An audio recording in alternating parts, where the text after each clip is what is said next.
All right, welcome. We're going to break down your final Week 10 assignment, which is all about putting those finishing touches on your doctoral prospectus. Let's dive in. First things first, just take a moment to let that sink in. You've worked so hard to get here. This last task, it isn't just another assignment. Nope, it's really the culmination of all that effort.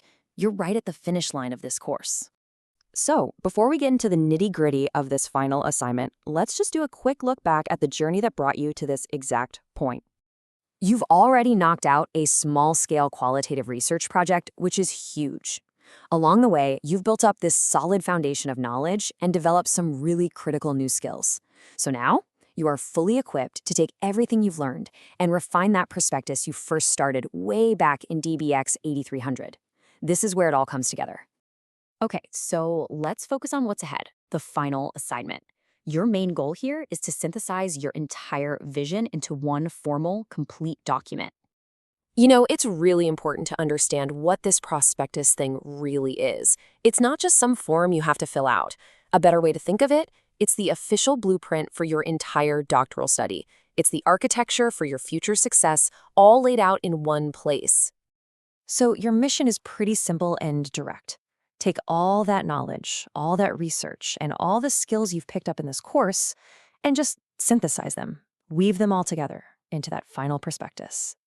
Now, to build that blueprint, you've got to make a really critical choice first. You need to choose the right path for your specific project, and that means selecting one of two approved templates.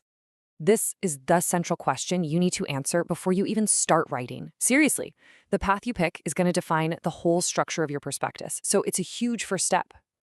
So, here are your two options. On one hand, you've got the qualitative pragmatic inquiry. Think of this as your more traditional business research project.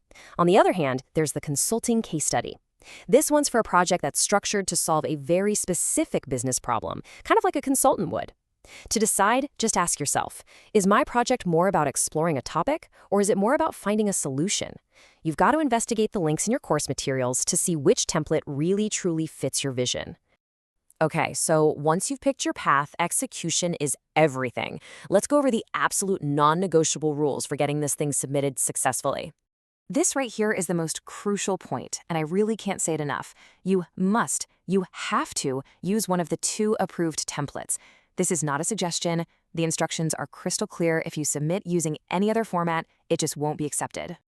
And hey, if you're feeling even a little bit unsure about which template to pick or how to get started, please don't just guess. Reach out. Talk to your instructors. Get the clarification you need. That's literally what they're there for, to help you out. When you look at it, the whole thing really just breaks down into 4 clear steps. Step 1, pick your template. Step 2, pull together all of your incredible research. Step 3, fill out the prospectus form completely. And finally, Step 4, submit it with confidence because you've done all the work to formalize your amazing plan. As you're wrapping this up, I want you to keep this big question in mind. You're not just finishing a course here. You are laying the actual foundation for your entire doctoral study. You're defining the contribution you're about to make to the world. So ask yourself, what will my research build?